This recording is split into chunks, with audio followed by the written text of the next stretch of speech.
अपरा एकादशी का व्रत भगवान विष्णु को समर्पित है और इस व्रत को करने से मनुष्य को सभी पापों से मुक्ति मिलती है। अपरा एकादशी के दिन भगवान विष्णु का पूरे विधि विधान से पूजन करने के साथ ही इस कथा का पाठ करना भी बेहद जरूरी है। यहां सुने पद्म पुराण में बताई गई अपरा एकादशी की संपूर्ण व्रत कथा। अपरा एकादशी व्रत कथा। युधिष्ठिर ने पूछा, जनार्दन, ज्येष्ठ के कृष्ण पक्ष में किस नाम की एकादशी होती है? मैं उसका महात्म्य सुनना चाहता हूं। उसे बताने की कृपा कीजिए। भगवान श्री कृष्ण बोले, राजन, तुमने संपूर्ण लोकों के हित के लिए बहुत उत्तम बात पूछी है। राजेंद्र, इस एकादशी का नाम अपरा है। ये बहुत पुण्य प्रदान करने वाली और बड़े बड़े पातकों का नाश करने वाली है।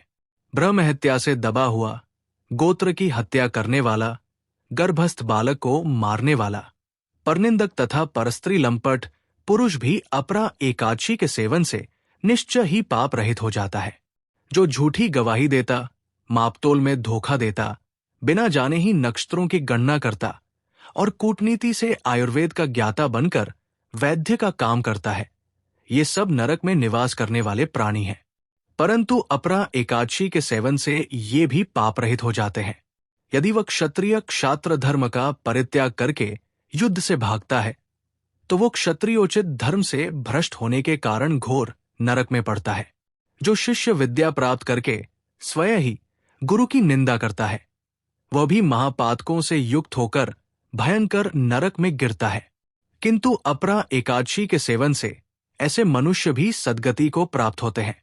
माघ में जब सूर्य मकर राशि पर स्थित हो, उस समय प्रयाग में स्नान करने वाले मनुष्यों को जो पुण्य होता है, काशी में शिवरात्रि का व्रत करने से जो पुण्य प्राप्त होता है, गया में पिंडदान करके पितरों को तृप्ति प्रदान करने वाला पुरुष जिस पुण्य का भागी होता है, बृहस्पति के सिंह राशि पर स्थित होने पर गोदावरी में स्नान करने वाला मानव जिस फल को प्राप्त करता है, बद्रिकाश्रम की यात्रा के समय भगवान केदार के दर्शन से तथा बद्रतीर्थ के सेवन से जो पुण्य फल उपलब्ध होता है, तथा सूर्य ग्रहण के समय कुरुक्षेत्र में दक्ष शिना सहित यज्ञ करके हाथी, घोड़ा और सुवर्ण दान करने से जिस फल की प्राप्ति होती है, अपरा एकादशी के सेवन से भी मनुष्य वैसे ही फल प्राप्त करता है।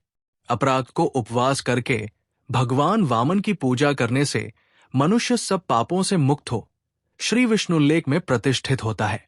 इसको पढ़ने और सुनने से सहस्त्र गोदान का फल मिलता है। हम आप तक सही जानकारी पहुंचाने का प्रयास करते रहेंगे। अगर आपको ये वीडियो अच्छी लगी है तो इसे शेयर जरूर करें।